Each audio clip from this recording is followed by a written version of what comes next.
I called the White House at the end of 2021, begging them, avoid the war, stop this.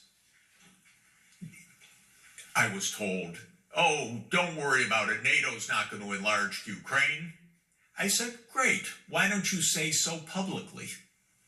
Oh, no, we would never say so publicly. I said, well, then you're likely to have a war. Yeah, no, but no, never, Ukraine's never going to be part of NATO. Well, say so publicly and we can avoid a war. And by the way, help the world to understand, if Putin still launches a war, that it's not about NATO. But you know what? It is about NATO. That's been the plan all along. It is, of course, it's about NATO. Then in 2007, 7 NATO enlargements. And think of them: Bulgaria and Romania and the Black Sea, the 3 Baltic countries, Slovenia and Slovakia. That's a heavy dose for Russia. But then in 2008 at the Bucharest summit, Bush, over the strenuous objections of all European leaders who knew that this was a terrible idea, pushed for NATO enlargement to Ukraine and to Georgia. And European leaders, being European, they don't speak in public against the United States. So they negotiated. They said, okay, no roadmap, no partnership agreement, but the final declaration will say that Ukraine and Georgia will become members of NATO, which is what the 2008 Bucharest summit communique says. The next day was the NATO-Russia summit, because we still had those meetings then. And Putin said to Bush, if you move on NATO enlargement, we will take back Crimea. This was 2008, 14 years ago, because Crimea is our naval base and has been since 1783, thank you. So in 2010, Yanukovych became president of Ukraine, which was very fortunate for Ukraine, because Yanukovych understood that he was in a delicate balancing act. And so he had Europe and the US on one side, he had Russia on the other side, and the first thing he said is, we need to stay neutral.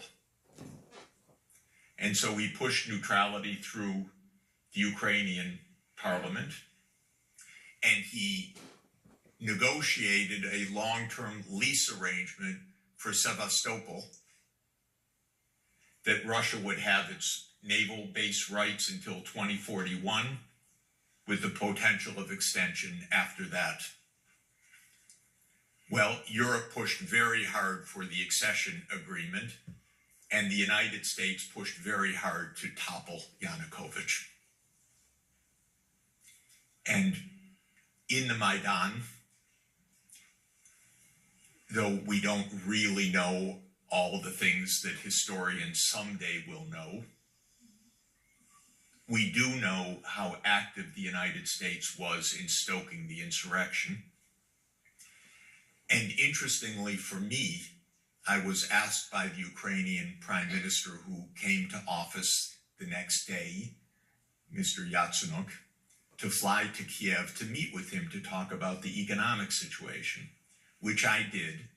And when I arrived in Kiev, I was shown around by a leading American NGO that described to me all the money that they had put into this successful overthrow. So I saw and heard with my own eyes the American involvement in the overthrow of a pro-Russian government. That's pretty provocative. Europe negotiated the evening in February 2014 that Yanukovych would stay in power, and that there would be elections late in 2014. There was gunfight from the Ukrainian nationalist side, because careful scholars have shown that the bullets that killed the policemen and the bullets that killed the protesters were from the same guns from the hotels controlled by the insurrectionists. And Yanukovych fled, and Europe immediately said the next day, okay, we recognize the new government. Because Victoria Nuland, you remember, who loved Europe so much in that taped phone call, I don't know if you remember her French, but I'm sure you do, that was the American policy. So the pro-Russian government was overthrown.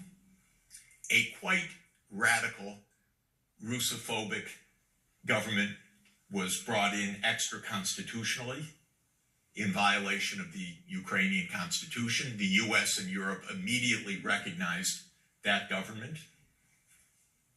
Putin seized Crimea, and the separatists backed by Russia declared independence of Lugansk and Donetsk.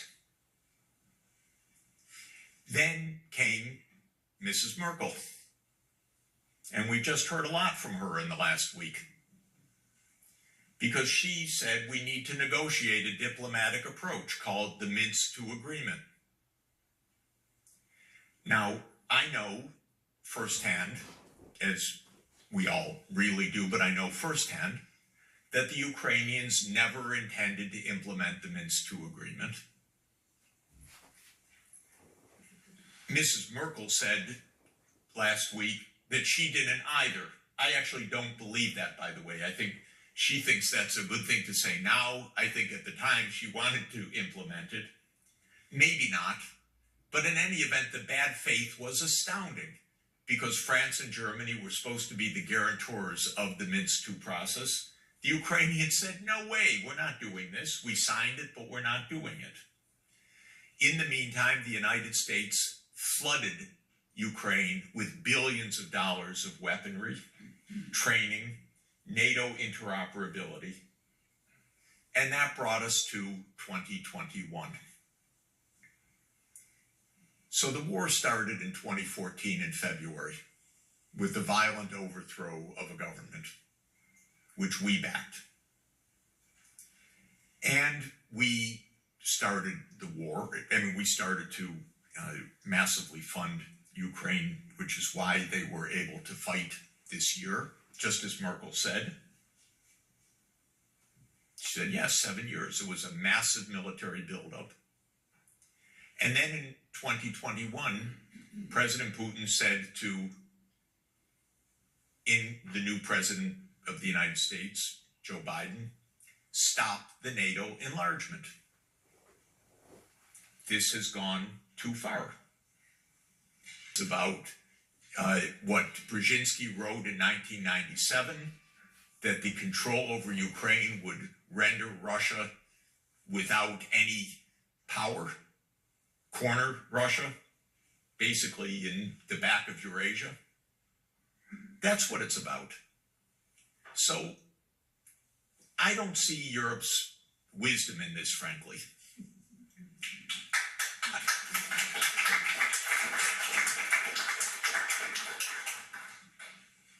I just see us having walked into a trap. I see Europe as the big loser of this, by the way. I see Europe as the huge loser of this. I don't know why, when the U.S. blew up the Nord Stream pipeline, that we're all silent about it. Why are we silent about it? What's your proof? Pardon me? What is your proof? That President Biden said on February 7th of this year that if Russia invades, the pipeline is finished. And the reporter looked incredulously, said, Mr. President, that is Russian, German infrastructure. And President Biden says, don't worry, we have our ways. And the U.S. does have its ways. It controls that territory. It monitors that territory. After the pipeline was blown up, our Secretary of State said, and I'm quoting, "This is a tremendous opportunity to wean Europe from Russian energy." What a weird statement if you're worried about international piracy of global infrastructure. You would say it's a terrible crime, it's a threat to world peace. You would not call it a tremendous opportunity to wean Europe from Russian energy. This was part of American foreign policy. Now, the Swedes went in to clean up the debris. And what did the Swedes say?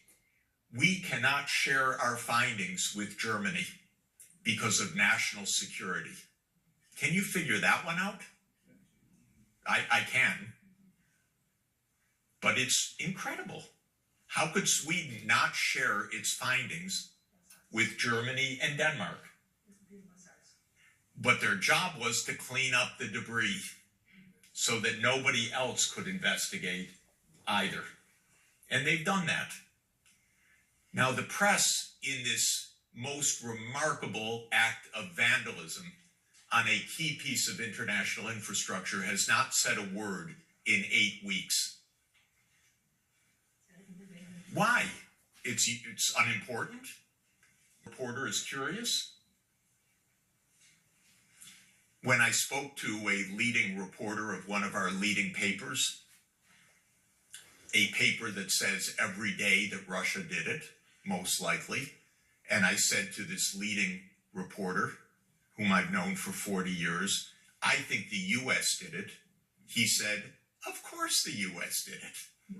I said, well, why doesn't your paper say so? And he said, well, you know, the editors, we don't really have the proof, but yeah, of course, who else would have done it? That's what he said. And then I showed him, but your paper said today that senior U.S. officials point to Russia as the likely agent of this destruction. Yeah, Jeff, you know, it's hard, it's complicated. I said, when I was young, I used to read your newspaper because you went after Nixon and Watergate and because you published the Pentagon Papers and so forth. He said, yes, but that paper is dead. So I think Europe is in a trap. And the question for Europe, in my opinion, truly, is your job to support American hegemonic aspirations, or is it to protect European security? Because these are not the same thing. They're really not the same thing.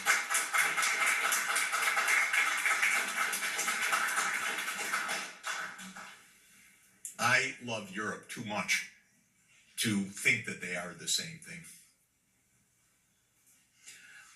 When did